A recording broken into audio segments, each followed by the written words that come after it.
Solo levelling का नया episode लेके मैं चला आया। थैंक यू सो मच, आप सबने इतना अच्छा प्यार दिया। पिछले एपिसोड में हमने देखा था जिन ए रैंक की डेंजन में माइनिंग करने जाता है, पर उसका मोटिव वो नहीं था। वो एक्चुअली ए रैंक देखना चाहता था। इसीलिए जब वो थोड़ा सा फ्री हुआ और अकेला था तब वो बॉस को देखने गया था और वहीं पे उसका मुलाकात हुआ मिस चाय येन से। अब आगे एपिसोड के शुरू में हम मिस चाय येन को देखते हैं। वो अभी भी फोन पे बात कर रही है, जिन के बारे में पूछ रही है। वो कहती है उसने कहा था कि वो खो गया था और अचानक से बॉस लेयर के अंदर चला गया और ये मुझे बिलीव नहीं हो रहा है। हो सकता है कि वो दूसरे गिल्ड से कोई स्पाई हो, क्या तुम मुझे उसके बारे में बता सकते हो?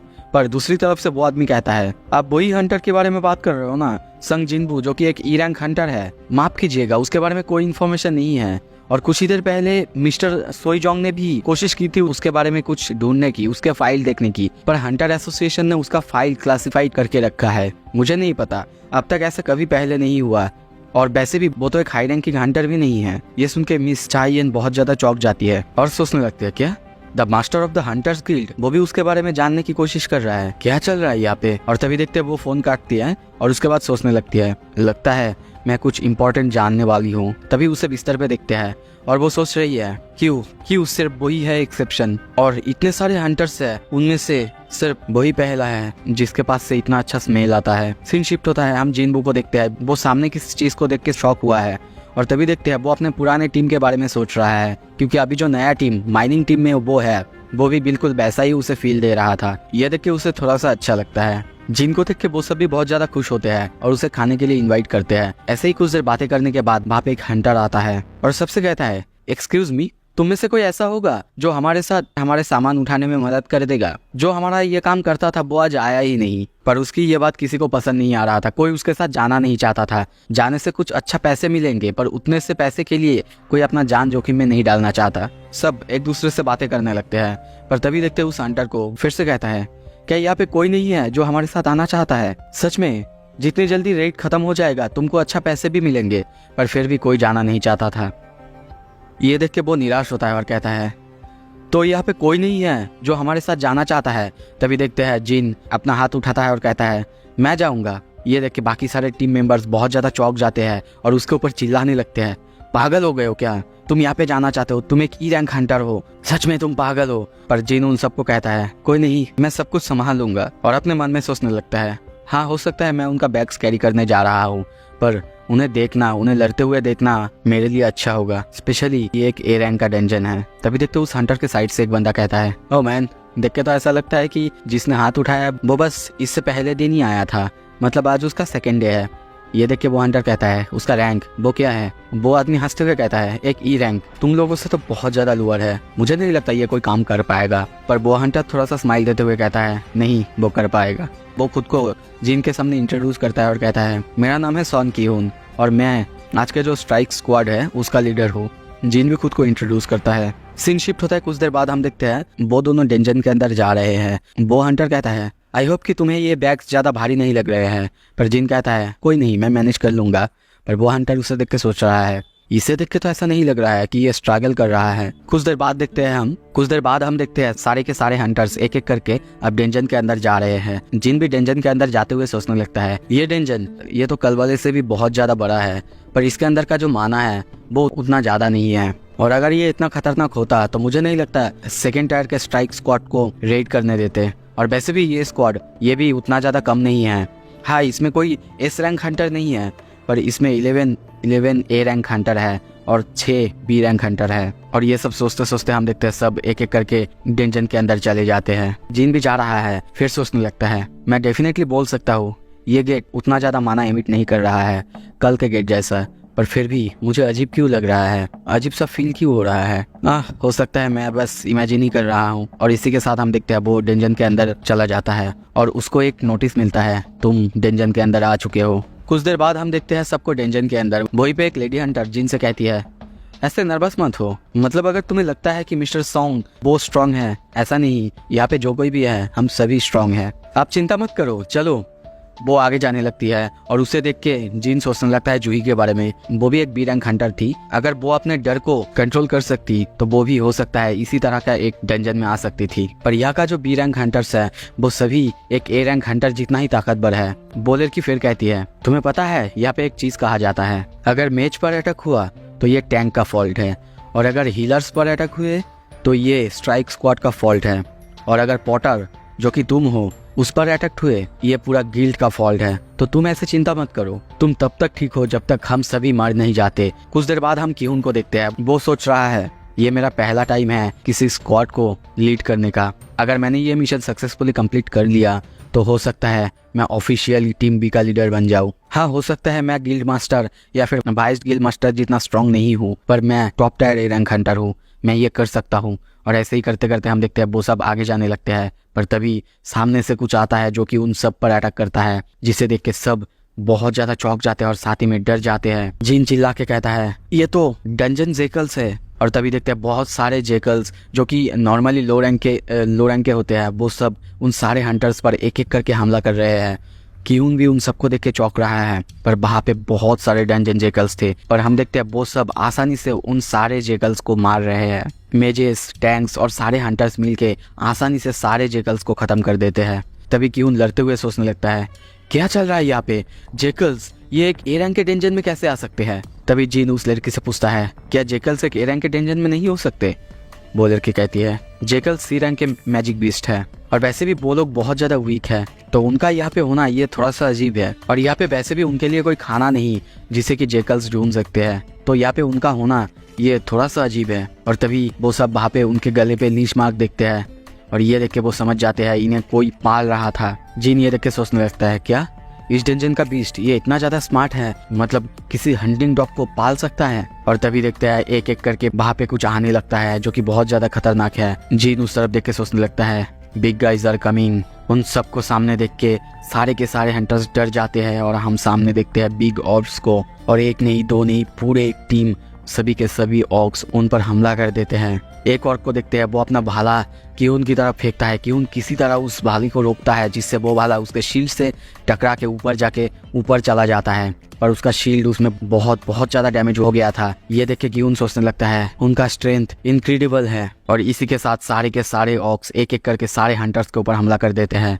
उनमें से किसी का अटैक उन ऑर्क्स पर काम नहीं कर रहा है, मेजेस का मैजिक उन पर काम नहीं कर रहा है, उनका फायर मैजिक उन पर काम नहीं कर रहा है। वो सब डरे हुए हैं, सब सोच रहे हैं हमारा अटैक काम नहीं कर रहा है, क्या करे। तभी और एक मेज को देखते हैं जो कि एक ऑर्क को अपने मैजिक अटैक से रोकने की कोशिश करता है, पर उसका अटैक भी उस पर कोई भी काम नहीं करता। तभी और एक हंटर को देखते हैं वो मैजिक करने लगता है और चिल्ला के कहने लगता है अब बहुत हुआ, मैं अपने दोस्तों को बुला रहा हूँ। और सोचने लगता है मैं 2 बीस्ट को समन कर सकता हूँ। हाँ, हो सकता है मैं एक बीस्ट को अगर समन करूँ फिर भी मैं एक ए रैंक हंटर जितना ताकतवर हूँगा। और तभी देखते हैं वो एक मैजिक बीस्ट को समन करता है जो कि उस हाई ऑर्ब जितना ही बड़ा था, और वो जाके उस पर अटैक करता है। उस मैजिशियन को देखते हैं वो तभी उनकी तरफ देखते हुए सोचने लगता है पर एक बार मैंने अगर बीस्ट समन कर लिया तो मैं अपना मैजिक पावर यूज नहीं कर सकता, और अगर उन्हें ज्यादा डैमेज मिला तो मेरे अंदर से सारा माना खत्म हो जाएगा। सारे ऑर्ब्स सबको एक एक करके बहुत ही खतरनाक तरीके से मार रहे हैं, किसी का भी अटैक्स उन पर काम नहीं कर रहे हैं,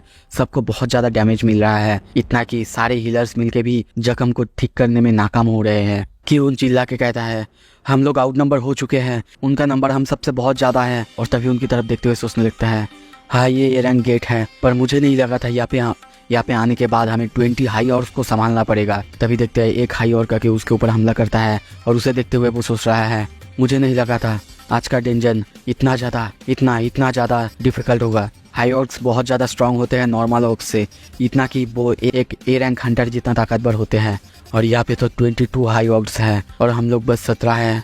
ये नहीं हो सकता, हम नहीं जीत सकते। हम सिर्फ नंबर्स में ही कम नहीं हैं, हमारे पास जो बी रैंक हंटर है वो भी उनके जितना ताकतवर नहीं है। तभी देखते हैं एक हंटर के पीछे एक हाई ऑर्क पड़ जाता है, उसका हाथ वो काट देता है। तभी और एक मेज को देखते हैं जो कि अपने अटैक से उस हाई ऑर्क को रोक देती है। वहीं पे एक हीलर आती है जो कि उसकी हाथ पूरी तरीके से ठीक कर देता है। तो दोस्तों सोचो एक हीलर मतलब जो कि हाई रैंकिंग हीलर्स है वो कितना ज़्यादा ताकतवर हो सकते हैं। कुछ ही देर बाद देखते हैं हम उस हंटर का हाथ पूरी तरह से ठीक हो जाता है, पर तभी वो ऑर्क उसे मार नहीं वाला था, वो उसे देख के अपना आँख बंद कर लेती है। पर तभी देखते हैं जिन कैमोफ्लेज स्किल का यूज़ करता है और गायब होकर उस ऑर्क को बहुत ही ज़्यादा डैमेज दे देता है, जिससे उस ऑर्क का दम वहीं पे घुटने लगता है और कुछ ही देर बाद देखते हैं वो पूरी तरह से वहाँ पे फट जाता है, या फिर आप कह सकते हो जीन उसे पूरी तरह से खत्म कर देता है। यह देख के वो लेडी विश्वास नहीं कर पा रही थी, क्या हुआ अभी। सीन शिफ्ट होता है, कुछ देर बाद हम देखते हैं कि उन एक ऑर्क को स्लैश करता है, जिससे वो वहीं पे गिर जाता है, पर उसे समझ नहीं आता क्या चल रहा है यहाँ पे। और कुछ ही देर बाद देखते हैं एक के बाद एक सारे ऑर्क्स धीरे धीरे नीचे गिर रहे हैं, लड़ने में कमजोर पड़ रहे हैं। तभी जीन को देखते हैं, वो अभी भी अपना कैमोफ्लेज में है और सोच रहा है मैं बस उन्हें थोड़ा सा वीक कर दूंगा, कोशिश करूंगा कि मैं पकड़ा ना जाऊं। पर उनको देख के लगता है उसने मुझे नोटिस कर लिया है, पर इसका कोई फायदा नहीं। तभी देखते हैं वो एक ऑर्क के गले में जाके चाकू मार देता है और सोचने लगता है तुम मेरे बारे में ना बोल सको, इसका व्यवस्था मैं करता हूँ। और ऐसे ही एक एक करके वो सारे ऑर्क्स को बहुत ज्यादा वीक बना देता है। तभी देखते हैं एक हंटर एक ऑर्क को बहुत जोर से पंच मारती है और वो ऑर्क वहीं पे गिर जाता है। ये देख के वो खुद भी शॉक हो जाता है कि क्या मैंने उनमें से एक को हरा दिया। उन सबको मारते हुए हम देखते हैं उसे लेवल अप मिल जाता है। ये देख के वो भी चौंकता है और सोचने लगता है क्या, देख के तो ऐसा लग रहा है कि मैंने लेवल अप किया, पर मुझे नहीं लगा था कि ऐसे भी लेवल अप किया जा सकता है जब कोई और उन्हें हराए और उसका क्रेडिट मुझे मिल जाए। पर मैं बस इतना ही कर सकता हूँ, इससे ज्यादा नहीं। और तभी देखते हैं सब अब उन हाई ऑक से जीत चुके हैं। वो सब आसपास देख के खुद पे विश्वास नहीं कर पा रहे, उन्होंने मिल के इतने सारे हाई ऑक्स को हरा दिया है। तभी देखते हैं दो हंटर आपस में बातें कर रहे हैं, मैं विश्वास नहीं कर पा रहा हूँ, हमने एक एंटायर हाई ऑक्स को हरा दिया है, कोई उतना ज्यादा जख्मी भी नहीं हुआ। एक लेडी मेज जिनकी तरफ देख रहा था और सोचने लगता है क्या उसे सच में लगा उसने मुझे बुद्धू बना दिया, मैं एक मैजिक कस्टर हूँ। ऑफकोर्स मैंने नोटिस किया उसने कैमोफ्लेज स्किल का यूज किया। तभी वही लेडी जो जिन से बात करती थी वो क्यून से कहता है मैं जब एक हाई ऑक से लड़ रही थी तब अचानक वो कुछ अजीब से करने लगा और कुछ ही देर बाद वो फट गया, इसका क्या मतलब है। ये सुन के क्यून भी विश्वास नहीं कर पाता है और कहता है क्या एक हाई ऑर्क, वो भी हवा में ही अलग हो गया, क्या तुम्हें लगता है कि ऐसा यहाँ पे और किसी ने किया है। और तभी देखते हैं वो सब और एक हंटर की तरफ देखने लगती है और कहती है जीना क्या ये तुमने किया। और वो कहती है नहीं, कुछ देर पहले मैंने अपनी टेलीकाइनेसिस से उन ऑक्स को रोकने की कोशिश की थी, पर उसमें भी मैं बहुत ज्यादा स्ट्रगल कर रही थी, तो ऐसा तो मैं करने के बारे में सोच भी नहीं सकती। और तभी वही जिसने जीन को नोटिस किया था वो कहती है हो सकता है ये कोई अलग आउटसाइडर ही है। पर जिन की तरफ देख के सोचने लगती है वो अगर खुद को छुपा रहा है इसका जरूर कोई रीजन होगा, तो अभी के लिए मेरा चुप रहना ही ठीक होगा। सब बहुत ज्यादा रिलीफ कर रहे हैं कि उन्होंने ऑक्स को हरा दिया है। सब ये मानते हैं कि सबने उन्हें हरा तो दिया, पर फर्स्ट हाफ की बैटल के जैसे सेकंड हाफ की बैटल बिल्कुल नहीं था। सेकंड हाफ की बैटल में जैसे कि वो लोग बहुत ज्यादा कमजोर पड़ रहे थे, और अगर ऐसा नहीं होता तो उन्हें बहुत ज्यादा सफरिंग करना पड़ता, या फिर हो सकता था उन्हें किसी को खोना भी पड़ता। तभी एक हंटर थोड़ा सा शंका जताते हुए कहता है कि हमें आगे जाना चाहिए। उसकी ये बात सुन के सब थोड़ा सा डर रहे हैं आगे जाने से। तभी देखते हैं एक हंटर क्यून के पास आके कहता है तुम्हें क्या लगता है अभी हमें पीछे हो जाना चाहिए, और हो सकता है कि हम और कुछ हीलर्स को रिक्रूट करने के बाद यहाँ पे आए। क्यून को देखते हैं वो बहुत ज्यादा चिंता में है। वो सोचने लगता है अगर मैंने सक्सेसफुली इस रेड को खत्म कर दिया तो ऑफिशियली मैं स्ट्राइक स्क्वाड का लीडर बन जाऊंगा, और हो सकता है मुझे सेकंड चांस ना मिले। जीन को देखते हैं वो भी उसकी तरफ देख के सोचने लगता है ये एक इजी डिसीजन नहीं होने वाला। हर हंटर एक डेंजन को क्लियर करना चाहता है, पर फिर भी अगर वो एक वाइज लीडर हुआ। तभी क्यून कहता है ओके देन चलो वापस चले। ये सुन के सबको थोड़ा सा अच्छा लगता है, सबको रिलीफ मिलता है। और तभी वो सबकी तरफ देखते हुए सोचने लगता है मैं कोई बड़ा इडियट नहीं हूँ, मैं जानता हूँ इन सबको, यहाँ पे ही हमें इतना ज़्यादा मुश्किलें हुई तो अंदर जाके और ज़्यादा मुश्किलें होंगी, तो चलो अब वापस चलो। इसी के साथ हम देखते हैं वो सब धीरे धीरे वापस जा रहे हैं, पर तभी गेट के सामने जाके वो सब चौंक जाते हैं। सब देख के कहने लगते हैं क्या चल रहा है यहाँ पे, क्या चल रहा है, ये एक बैरियर है। तभी गेट की तरफ देखते हैं, गेट की हालत बहुत ज्यादा खतरनाक है और पूरा गेट बैरियर मैजिक से बंद है। तभी वो मैजिक गेट की तरफ देखते हुए कहती है ये बैरियर ये तो एडवांस स्पेल है, पर ये रास्ता ब्लॉक क्यों किया गया है, क्या हम इसे हटा सकते हैं। एक एक करके सब बातें करने लगते हैं। तभी वो मैच कहती है हाँ हो सकता है अगर हमें इनफ टाइम मिले तो। और तभी वो अपना मैजिक स्पेल एक्टिवेट करने लगती है और उस गेट की तरफ देखते हुए सोचने लगती है, पर सोचने वाली बात तो यह है कि इस डेंजन के अंदर इतना खतरनाक कौन है जो इतने एडवांस स्पेल को कास्ट कर सकता है। सच में अब तो लगता है ये डेंजन हम क्लियर कर ही नहीं सकते। पर तभी देखते हैं सारे मेजेस के साथ कुछ अजीब होता है, वो सब कुछ ज्यादा ही स्ट्रॉन्ग कुछ फील करते हैं। सबके साथ साथ जिन भी ये फील करता है और सब डर चुके हैं। सब सोच रहे हैं ऐसा कैसे हो सकता है, ये इस डेंजन का बॉस है, तभी सब डर चुके हैं। वो मेज फिर से चिल्ला के कहती है, जीना हमें ये जल्दी करना ही होगा, नहीं तो। और तभी सारे के सारे मेजेस जल्दी करने लगते हैं, गेट को खोलने की कोशिश करने लगते हैं। जिन को देखते हैं, जिन सोच रहा है ये माना जो कि बॉस से आया है, ये इतना ज़्यादा स्ट्रॉन्ग था कि इन सारे हंटर्स ने भी इसे महसूस किया है। इतना ज़्यादा स्ट्रॉन्ग था, नॉर्मली ये लोग कोई भी माना सेंस नहीं कर सकते जैसे कि मैं कर सकता हूँ, फिर भी इन्होंने ये महसूस किया। इसका मतलब ये कुछ अलग ही लेवल का ताकत है। पर तभी देखते हैं उस मेज को सोच रही है, पर किसी ने पहले इस माना वेब्स को बाहर से डिटेक्ट क्यों नहीं की? क्या इस डेंजन का बॉस ये अपना प्रेजेंस छुपा सकता है? नहीं, ऐसा नहीं हो सकता। तभी देखते हैं उन सारे मेजेस के साथ कुछ अजीब होता है। उनकी हालत बहुत ज़्यादा खराब हो जाता है। उनके मुंह से, आँख से, हर जगह से खून निकलने लगते हैं। सारे के सारे चीखने लगते हैं और चिल्ला के कहते हैं, एक कर्स स्पेल जो कि तीनों के तीनों मेजेस पर किया गया है। सब चिल्ला के कहते हैं, क्विक जल्दी करो, एक डिवाइन स्पेल का यूज करो, क्यून। पर तभी क्यून को देखते हैं, वो सामने देख रहा है और उसके सामने हम बहुत सारे जलती हुई आंखें देखते हैं। क्यून उस तरफ देख के पूरी तरह से घबराया हुआ है। सो इसी के साथ दोस्तों ये एपिसोड यहाँ पे खत्म करते हैं। अगला एपिसोड जल्दी लाऊंगा। Thank you so much.